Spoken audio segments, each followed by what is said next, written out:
Hey, what's up? Welcome back to another video. I'm trying to start I'm trying to just experiment with a different format here. A lot of the videos that I make, it may not seem like it, but they actually take me a really long time, probably too long, and I have other things to do as well. So just between like the editing and getting the audio right and getting the narration right and the visuals and all that kind of stuff. So I have a lot more ideas for YouTube, videos and all that, but I just don't have the proper amount of time to execute all of them. So this is me trying something out that's maybe a little bit more seamless and faster, and that I don't have to like edit a million times. With that being said, it seems as though making a video for me is never all that easy, because this is actually my second take already on this, because it turns out that the microphone wasn't like properly plugged in, so it sounded awful. So I'm going to give this another shot. But anyway, in this video I wanted to talk about a book that I recently read. Actually didn't read it, I listened to it. I got the Audible app recently, and it's pretty great. If you don't have it, I recommend it. I meant to listen to books while I worked, and I still do that a little bit, but I realized that there's something about listening to a book that's different than listening to like a podcast or something like that. Like you really have to like be there for it. I don't know, it's tough. Like I could kind of space out if I'm just listening to someone read something. So I feel like what I do is I just kind of go on a walk and I'll listen to these books, and I feel like it's a really great way for me to ingest it a lot more, and I get to walk at the same time, so it's all good. But anyway, this book is called Save the Cat, and it's all about writing screenplays for movies, screenwriting. And although I'm not interested, at least now, in writing screenplays or anything like that, I have been writing more comics, and trying to develop myself as more of a writer and artist together. So with the Patreon comic that I'm doing, The Adventures of Jan and Tex, I'm writing that and drawing that. I'm in the process of pitching a story to a publisher that I would write and draw. So this is something that I want to do more of, and I feel like I have a lot of ideas for stories, but I need to understand how to actually dole out that information and make it interesting for a reader to read.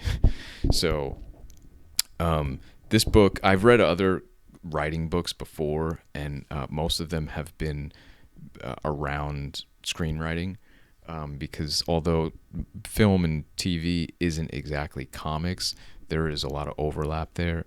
And this book makes it very clear that it's very practical, and that's what I like about it.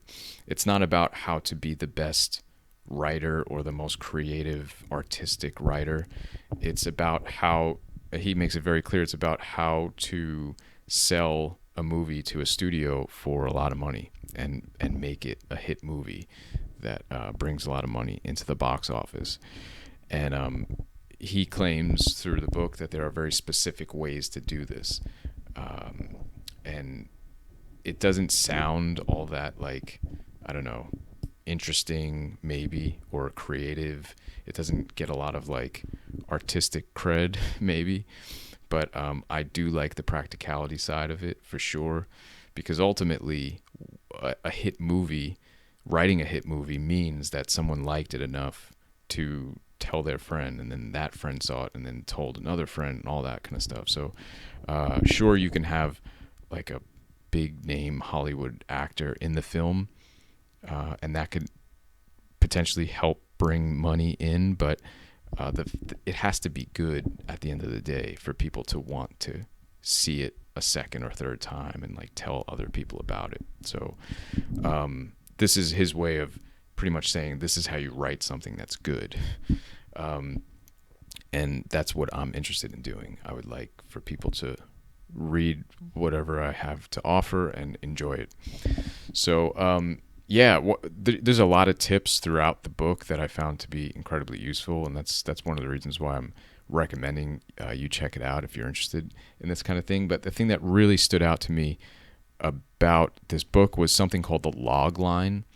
And personally, I had no idea what a logline was, but apparently it's like a big term a very common term in, movie making and production offices and all that kind of stuff. And what it is sort of like an elevator pitch in a way.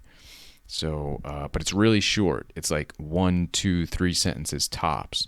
So it's not like a pitch, it's not a paragraph. It's not a full page pitch. It's very, very short and very, very condensed. It's pretty much what you would read in like the newspaper back in the day when you're looking like in the movie section and you're trying to figure out what movie you want to watch. It's just a quick 1, 2, 3 sentence summary of what the movie's about. And before a movie gets made and before a movie actually even gets written, a screenwriter has to sort of pitch this idea to a production house or something like that. And in order for them to be interested in it and want to buy the script, that logline has to be really, really good. And so the point that he tries to make is that if you want your story to be really good and appealing to someone that you're trying to pitch it to, you really have to get that logline down before anything else. One of the other benefits to the logline is that in the process of actually trying to condense this story into such a small, 2-3 sentence structure, you learn so much about your own story, and you actually learn if it's good, if it's bad, if it needs a lot of work. Maybe the idea completely starts to change, and that's sort of what's been happening with me and one of the things that I'm working on. In an attempt to fit this idea into a logline, the story has changed, and I feel like it's changed for the better. There's sort of like a knee-jerk reaction from like a creative person, a writer or an artist, to say that, oh, there's no way I can take this idea that's so large and vast and layered in my mind and sort of almost dumb it down into like a 1, 2, 3 sentence structure. But that's sort of the whole point, is that until you're able to do that, the story, it's almost like it will only exist in your head. And as great as it might seem in your head and as great as it might look,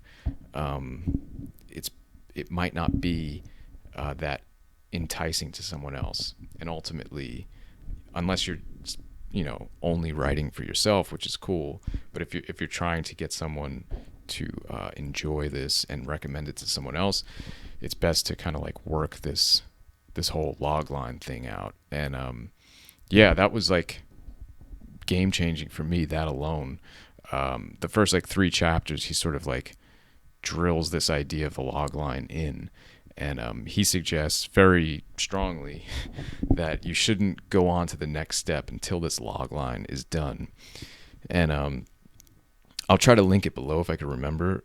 But you could also just like Google, I think it's like Blake Snyder Save the Cat logline examples or something like that.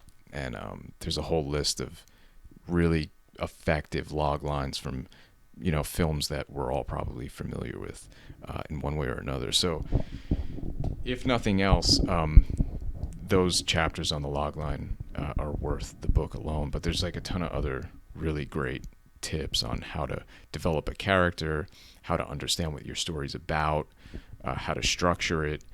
And again, if you're interested in writing comics like I am, this isn't specifically at all for comics, but I just kind of substitute every time he says movie. I just think comic, whatever, there's very strong differences between a comic and a movie and a novel and all that kind of stuff. But, at the end of the day, it's all storytelling, and you're trying to tell a story, an interesting story at the end of the day. So obviously structural things have to change and all that, but, the basic gist of writing a good story is all, I guess, kind of universal. So anyway, that's my attempt at a different format, just sort of rambling. Let me know if this is interesting at all. I'll try and I'll try and link some things down below, like the book and the logline stuff. And yeah, if you've read this book and have any thoughts about it, comment down below. Or if you have any good suggestions for getting your writing better and all that, I would love to see some of those. Like I said, I'm trying to work on my writing and my storytelling overall. So cool. Thanks for listening, and I'll catch you in the next one. Take care.